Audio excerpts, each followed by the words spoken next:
All right, welcome into Extra Time. And I just realized I don't think I have extra time, guys. Okay. So we're just So going to try. go home? So we just get to go home? Is that how it works? See you later. Is that right? Yeah.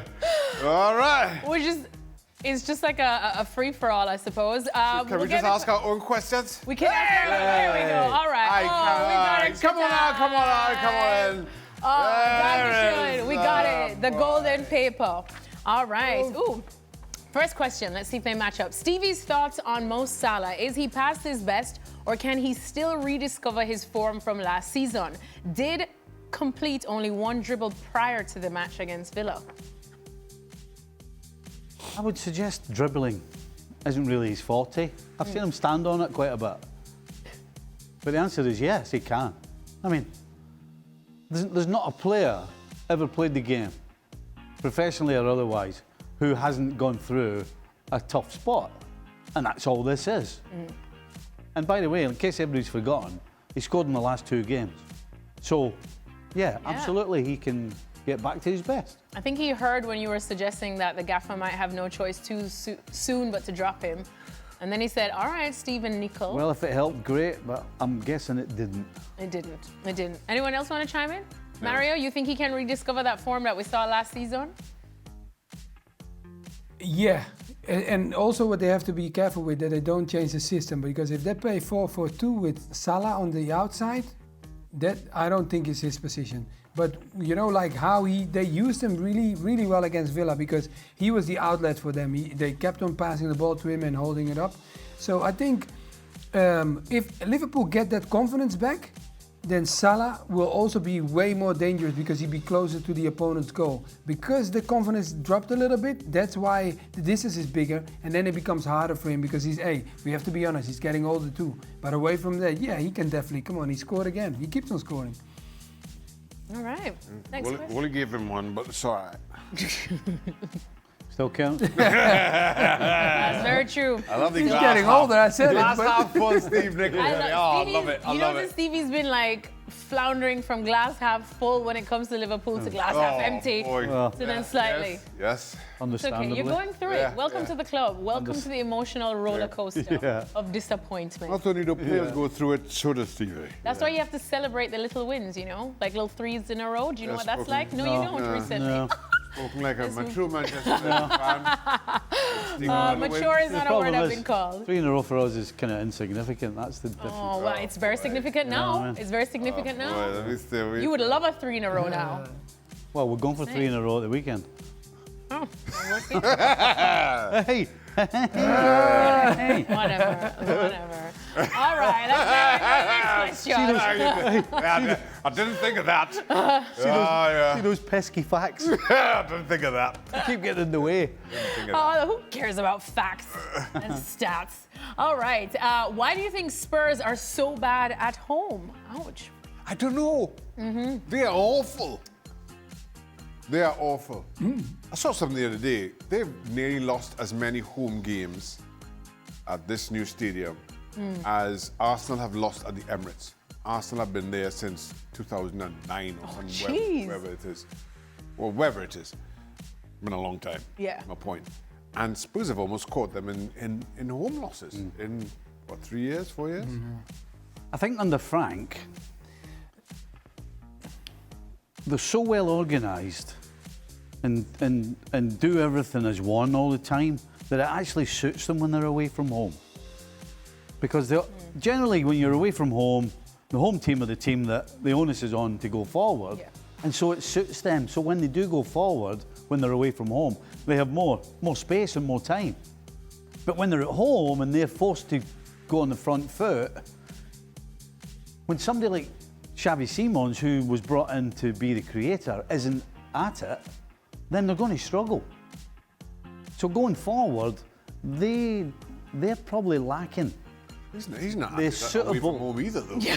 So, Yeah, but other people have been able to step up because of the more time and more space, whereas at home, they've got less time, less space, they don't have as many creative players, and so at home, it just seems to be harder for them. So Mario, what Stevie's saying is that they're so bad at home because it's Xavi Simons' fault. Yeah, pretty much. No, it's not only that. I think when they no, I don't think that because there are I more don't think that individuals on the either. field. I just think that when they come out, you understand. I think they normally when you see Frank's teams, it was always like the counter attack. There was speed up front. They could really surprise you. And I think at the moment they are working on that because we are not seeing no surprises yet from them. And I think that's one. And on the other part is the impact of the stadium sometimes can put some weight on them shoulders. So I hope they push it away because it's a nice stadium. So you want to deliver some nice football too. And I think that's what they're struggling with. All right, let's go to the next question because it is an interesting one. Ten Hag to Wolves. Does appointing him guarantee relegation or does it offer a good chance of safety? For those who don't know, that Wolves are currently in talks with, I believe, Gary O'Neill, but Ten Hag is also one of the names, Erik Ten Hag is one of the names that has been linked with the job there at Wolves. So does it guarantee relegation or offer a good chance of safety? Well, I think you'd have to say it. There's more chance of relegation. Yeah. Right? Why? I don't get the Ten Hag appointment. Yeah. I don't get the Ten Hag appointment. Mario, anything for you fellow Dutchmen here? Because the guys are just piling on. No, but the guys, you know what? You got to look at it as well. The way he is as a coach, he wants to play football. He wants to play open. He wants to play a certain way. Wolves is not there. That's not a team. So I don't see anything going the positive way. I think you need someone there. You're in a relegation situation. You need someone that brings character and builds the player to a level that they know they have to survive. But if you're going to bring a coach in that wants to play nice football and try to build something, no. I'm not, no. I don't think this is the right team for him, and I don't think this is the right fit. Shaka, a lot of keepers seem to have trouble with punches. So how often did you practice punches in a responsible fashion and would do a dozen or so in a row and with defenders in the box? Yes, you practice punches with either hand. How often? A couple times a week. I mean, it's kind of part of practicing taking crosses. You do that a couple times a week at least, and you throw a few punches in there. Like everything else, it's more difficult. It's more difficult in a match situation than it is in practice, and because players are kind of clever, and you saw that with Donnarumma in terms of holding your hands on nudging you just at the right time. I also think it's more difficult now. Back in my day, you could take half a head and nobody. Yeah, nobody would blink twice. You just say get up. Exactly, you'd be fine, So say get up, you're fine. No, you can't do that. It's almost a little bit more difficult now. The game's gone. Everybody's also soft. Yeah. Little punch to the head never hurt anybody. Stevie, how often did you practice punches? Well, On a Friday night after I the used to pub? practice getting out the road of goalkeepers. Oh, yeah. Did you ever land on the end of one? They No, are. no, it was after you. On you go. You're all right. Yeah. Mario, what about you? Or if they don't punch, they jump out and put their foot forward so you hit their studs. And they say, oh, sorry. I know Shaka was one of them once. Well, Yeah. Shaka. I'm admitting to nothing. He was a lean, mean machine back in the day. We're trying to say. Now he's just lean and still. Yeah, all right, okay. Don't try to backtrack. Long time ago he was lean. Long time ago. I said, now you're still lean and No, mean. don't try to backtrack. Not sure if that machine is quite machining. Too late. HR. Just digging myself in. Final question, and it's for Mario. Mario, did you watch or celebrate the Dodgers winning the World Series?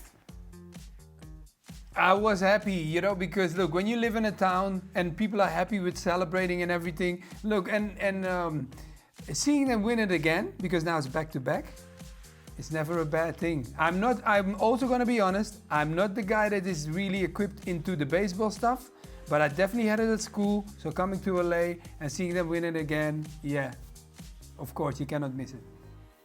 All right, we'll leave it at that because we're more of the cricket type. Yeah. I really didn't know how else to chime in for that one. The Dutch play cricket as well? The Dutch play cricket as well. I know that because they've knocked They've knocked West the Indies West Indies out of qualifying a couple of times. They play badly. Yeah. Yeah, okay. Yeah. Guys, you can send us cricket questions as well. We'd happily Will take we? that on. I don't know what's going on with cricket. Let's The wrap action this is up coming because up. we'll see two grown people start to cry here. Yes, you will, actually. Scotland also knocked us out of a World Cup once, but we won't get into that. Anyways, ESPN FC, we don't cry as much on the main show. We are on back again tomorrow. Jurgen Klinsmann will be joining us, so do tune in.